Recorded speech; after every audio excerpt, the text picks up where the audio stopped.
আসসালামু আলাইকুম। আশা করি সবাই ভালো আছেন। আমিও আলহামদুলিল্লাহ, আল্লাহ ভালো রাখছে যথেষ্ট। আর যারা এই ভিডিওটা দেখবেন সবাই চেষ্টা করবেন সেফলি থাকার জন্য। এখনও আপনার যতটুকু আমরা মনে করতেছি যে করোনা ভাইরাস একটু স্বাভাবিক হয়েছে, বাট ততটুকু না। ব্যাপার হচ্ছে মূলত যারা প্যান্ডেমিকটা দেখে আসছে বা এখন দেখতেছে, তারা মোটামুটি সবাই এগ্রি হবে। আর সবচেয়ে বেটার আর কি যে যতটুকু অবস্থায় থেকে সেফলি চলা যায় বা অবস্থান রাখা যায়, ওইটাই সবচেয়ে বেটার। তো আজকের এই ভিডিওটা করা হচ্ছে আপনার আমেরিকার ইমিগ্রেশন নিয়ে। আপনার গতকালকে যে প্রেসিডেন্ট ট্রাম্পের একটা অ্যানাউন্সমেন্ট আসছে, যে ইম্পোজ একটা ব্যান, তারা সার্টেন কিছু ভিসা ক্যাটাগরি বা রেসিডেন্ট পারমিটের উপরে একটা ব্যান আসছে। তো ওইটার ধারাবাহিকতা কিছু নোট এখানে আমার কাছে গতকালকে ছিল, বাট সময় স্বল্পতার কারণে সুযোগ হয়ে ওঠেনি। তো এখন চেষ্টা করবো আর কি এগুলো নিয়ে একটু শর্ট ভিডিওর মাধ্যমে ডিসকাস করা বা কিছু নোট দেওয়ার জন্য, যেটা কিনা হয়তো আপনাদের জন্য হেল্পফুল হতে পারে। আর আমি মাহফুজুর রহমান, থাকি ইউরোপে। ইমিগ্রেশন নিয়ে আপনার ঘাটাঘাটি করি, অ্যানালাইসিস করি, এক ধরনের বলতে গেলে স্টাডি করি। আর অবশ্যই not only for Europe, America, Canada as well Australia. সাথে আছে হচ্ছে আপনার এমপ্লয়মেন্ট ল। ফরেন কোম্পানিগুলা আমাদের দেশীয় ভাইদেরকে যে ঠকায়, তো ওইটার ধারাবাহিকতায় কিছু দেশের কিছু এমপ্লয়মেন্ট ল নিয়ে একটু মাঝে মাঝে ঘাটাঘাটি করি। মাঝে মাঝে আবার আমি একটু ওই কোম্পানির চোখ রাঙাইলে আমি একটু চোখ দুই দুই চোখ বড় করে রাঙাই আর কি। তাও এটা আইনের মাধ্যমে, অন্য কোনো কিছু না। আমি লয়ার না, জাস্ট ইটস মাই প্যাশন। তো যাই হোক, আমরা চলে যাই। আর চলে যাওয়ার আগে একই কথা, যে যারা নতুন সাবস্ক্রাইবার হবেন অবশ্যই আমার চ্যানেলটা সাবস্ক্রাইব করবেন যারা দেখবেন ভিডিওটা। আর যারা ইতিমধ্যে আছেন আমার সাবস্ক্রাইবার, তারা চাইলে বেল আইকন চাপ দিতে পারেন। হয়তোবা যে কোনো ধরনের ভিডিও আপলোড হলেই ইনস্ট্যান্টলি আপনি নোটিফিকেশনটা পেতে পারেন। যেহেতু এই সুযোগটা ইউটিউব দিয়েছে, তাহলে এটা ইউজ করতে পারেন, এটা আপনাদের ইচ্ছা। তো যাই হোক, চলে যাওয়া যাক। যেহেতু আপনারা জানেন যে প্রেসিডেন্ট ট্রাম্প একটা অ্যানাউন্সমেন্ট করছে হচ্ছে আপনার ইম্পোজ ব্যান, যেটা কিনা চারটা ক্যাটাগরির আপনার ভিসার উপর। সেটা হচ্ছে যে H1B, L1, H2B এবং J1 এন্ট্রি বিগিনিং, যেটা কিনা 24 তারিখ থেকে শুরু হবে। দ্যাট মিনস আগামীকালকে থেকে শুরু হবে এটা, এই ব্যান। এবং 31শে ডিসেম্বর 2020 পর্যন্ত এটা থাকবে, এই রেস্ট্রিকশনটা। এইখানে যে ঘোষণাটা আসছে প্রেসিডেন্ট ট্রাম্প থেকে, স্পেসিফিকলি বলে দিছে যে পোটেনশিয়াল প্রেসিডেন্সিয়াল প্রোগ্রাম, প্রেসিডেন্সিয়াল ঘোষণা অনুযায়ী আপনার এন্ট্রি নিউ ভিসা অথবা পারমিট হোল্ডার, যে ক্যাটাগরিগুলো একটা রিপিট করে গেছি, তাদের জন্য অ্যাপ্লাই হবে। এবং তাদের স্পাউস এবং ডিপেন্ডেন্ট বলতে এখানে আমরা অনেককেই বলতে পারি, যেমন like as a father mother, একটা এক্সাম্পল বলা আর কি। তো এটা হচ্ছে আপনার 24শে জুন রাত 12টা 1 মিনিট হতে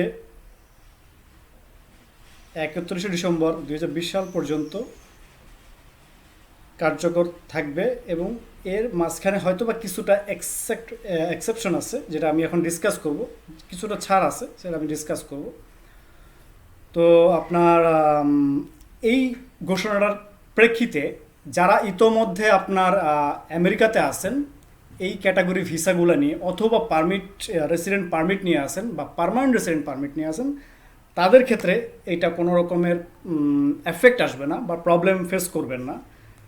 আর এই ঘোষণা আপনার ডিরেক্ট ইমিগ্রেশন এজেন্সি যার ডেভেলপ রেগুলেশন এবং ফার্দার রেস্ট্রিকশন H1B প্রোগ্রাম, যেটা আমরা জানি স্ট্যান্ডার্ড সার্টিন কিছু ক্যাটাগরি এমপ্লয়মেন্টস ক্ষেত্রে পার্মানেন্ট রেসিডেন্টের জন্য এটা অ্যাপ্লিকেবল সরাসরি। তো আসেন, ইস্যুটা হচ্ছে আপনার যেহেতু এখানে এইভাবেই ব্যাখ্যা করছে।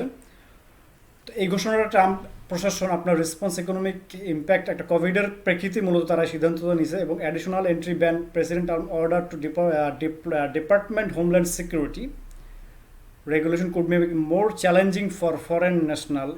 আমরা সবাই জানি যে বিদেশিদের জন্য আরও বেশি চ্যালেঞ্জিং হয়ে দাঁড়াবে এই সেক্টরটায়, যারা কিনা sponsor for sponsor H1B non immigration status for green card in EB2 অথবা EB3 ক্যাটাগরিতে আছেন, তাদের জন্য বেশি চ্যালেঞ্জিং হবে।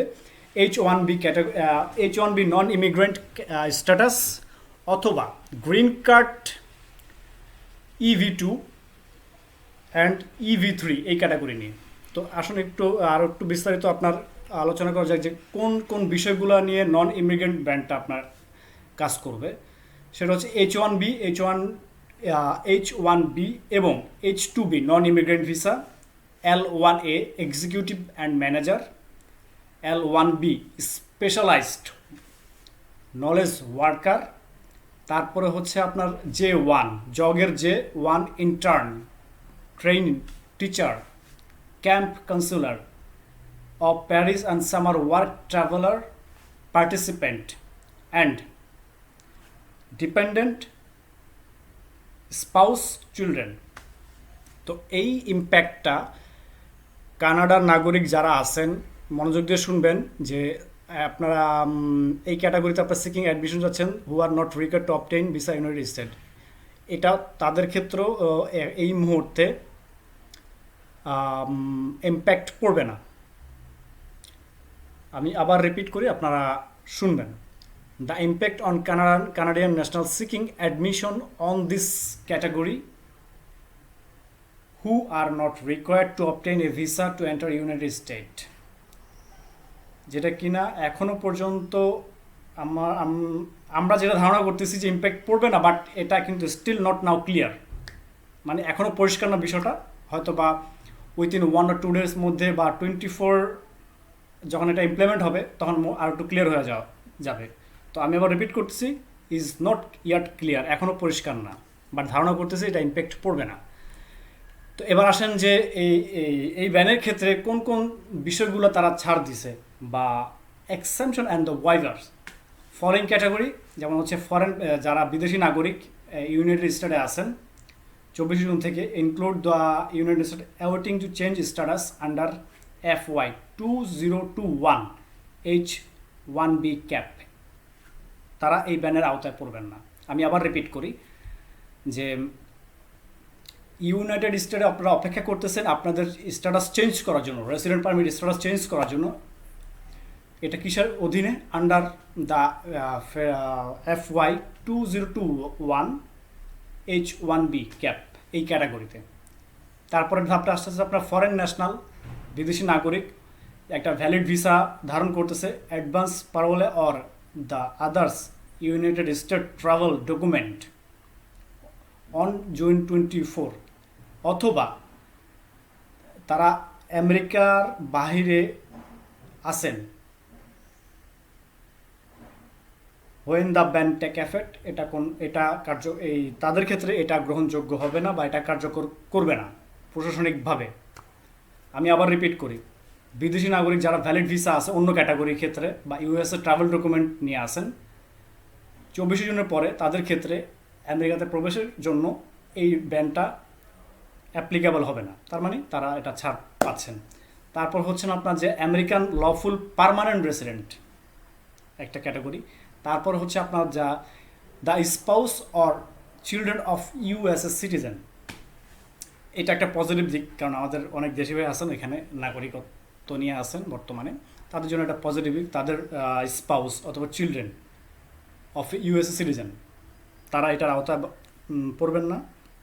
এরপরে হচ্ছে আপনার J1 এক্সচেঞ্জ প্রোগ্রাম পার্টিসিপেন্ট অথবা intern, trainee teacher, camp counselor ও প্যারিস, এটা হচ্ছে একটা ফ্রান্সের সাথে আপনার আমেরিকার একটা agreement, and summer work travel participant, and তারা এই ব্যান থেকে এক্সেমশন, তার মানে তাদের এফেক্ট আসবে না তাদের জন্য। এরপরে আসেন হচ্ছেন আপনার বিদেশি নাগরিক entering to provide temporary work or essential service, যেটা কিনা ইউরোপের সবচেয়ে এখন মোস্ট অ্যাক্টিভ একটা প্রোগ্রাম। তো এসেন্সিয়াল সার্ভিসের ক্ষেত্রে যেমন ফুডস সাপ্লাইছেন, তাদের জন্য এই ব্যান আওতায় থাকবে না। তো এইখানে আপনার ডিউরেশনটা আমরা জানি, extension of immigration entry ban 31 December পর্যন্ত করছে। যদিও এখানে আপনার USA lawful permanent resident spouse of citizen US citizen এবং child under 21 of USA citizen and prospective adopt in the IR4 অথবা IH4 visa classification foreign national seeking to enter on immigrant visa as a healthcare professional, as well their spouse and unmarried children under 21, an applicant for EB5 immigrant visa, those whose entry would be in USA national interest. যদি US এর নাগরিক বা employer যদি interested মনে করেন দেন এই ক্ষেত্রে তারা বিশেষ প্রায়োরিটিতে সুযোগ পেতেও পারেন। এটা ডিপেন্ড করতেছে যিনি আপনাকে রিক্রুট করবেন, employer from USA citizen. Citizen কথার শব্দ অর্থ ভুল, এটা হচ্ছে এই ক্ষেত্রে আপনার এমপ্লয়ার, সোজা কথা। তো এরপরে আসছেন হচ্ছে আপনার যেহেতু হোমল্যান্ড সিকিউরিটি এটা আপনার ইতিমধ্যে তারা অ্যাডপ্ট করে নিছে এই রেগুলেশনটা, এই এন্ট্রি ব্যানটা। তো সেক্ষেত্রে এনশিওর যে আপনাকে এনশিওর করতে হবে যে নন ইমিগ্রেন্ট এবং EV2 and EV3 immigrant do not disadvantage US worker. This regulation could impose more strength and H1 eligibility criteria and wage obligation. And এখানে একটা হচ্ছে যে আপনি H1B কোটার যে পরিবর্তনের একটা ওয়ে আছে স্ট্যাটাস বা give priority certain classic beneficiaries, কারণ এই সাবক্লাসের অনেকগুলো ক্যাটাগরি থেকে থাকে। তো impose obligation of this vendor companies placing H1B worker at an inclined location and well as on inclined companies themselves increase the worksheet and performance investigation and thon labors certification in the standard permanent resident in the EV2 and EV3 category. এই সকল ক্যাটাগরির ক্ষেত্রে regulation could be implemented on fast track. Implemented যেটা কিনা এখানে repeat করছে যে forthcoming regulation restricting non immigrant programme, এটার সামারিটা হচ্ছে এই কথাটা সামারিটা হচ্ছে এটা। তো এখন আসলে আপনার যে এই ঘোষণার অর্থটা আপনার এমপ্লয়ার এবং ফরেন ন্যাশনাল কি হতে পারে। তো আমরা যেহেতু জানি যে এই ঘোষণার প্রেক্ষিতে আপনার অনেক বিদেশে আছে যে plan to enter United state, অনেকেই আপনার প্রিপারেশন নিয়েছিলেন বিগিন টু ওয়ার্ক, শুরু করবেন H1B H2B এবং L1 and J1 স্ট্যাটাস নিয়ে। Well, they are accompanying and joining the dependents and maybe another to do until the ban expire. তো এটা আমরা বুঝতেছি যে এক্সপায়ার না হওয়া পর্যন্ত আপনি এন্টার করতে পারতেছেন unless they are sponsored or obtain the waiver entry restriction. যদি না আপনার এই ক্যাটাগরির ক্ষেত্রে আপনার স্পন্সর্ড অথবা ওয়াইভারের কিছু এন্ট্রি রেস্ট্রিকশন এটাকে এক্সেপশন করে দিবে, তার মানে এটা আওতার বাইরে থাকবে স্পেসিফিক কিছু ক্যাটাগরিতে। তো এই ঘোষণাটা আপনার নট এফেক্ট বিদেশের জন্য আসবে না, যারা বর্তমানে হোল্ড ভ্যালিড রেসিডেন্ট নিয়ে অথবা ভিসা নিয়ে আসেন তাদের জন্য আসবে না। এটা এখানে স্পষ্টভাবে এখানে মিনিং করে উল্লেখ করে দিছে। এরপরেও আমি যে গ্রুপে কাজ করি স্পেসিফিকলি আমেরিকান যে লয়ার অ্যাসোসিয়েশন যাদের থেকে আমি ডেটাটা নিয়ে অ্যানালাইসিস করি, স্টাডি করি, তো তারা এখানে স্পেসিফিকলি এইভাবে তারা একটা রিপোর্ট দিছে যে টোটাল বিষয়টা আমরা মনিটরিং করতেছে, অবজারভেশন করতেছে কি আপডেটটা আসতে পারে। তো আশা করি যদি আপডেটটা পাওয়া মাত্রই এটাকে অবশ্যই স্টাডি করতে হয়, কারণ একটা আপডেট আপনাকে এখানে তারা তাদের ভাষায় লিখবে, বাট এটাকে স্টাডি করে ব্যাখ্যা করাটা ভিন্ন একটা পার্ট। তো আশা করি আমার চ্যানেলের সাথে থাকবেন, ফেসবুকে থাকবেন রেগুলার আপডেট পাওয়ার জন্য। আর আমি যেহেতু আপনার গ্লোবাল ইমিগ্রেশন নিয়ে কাজ করি, US, America, Canada, Australia and Europe as well.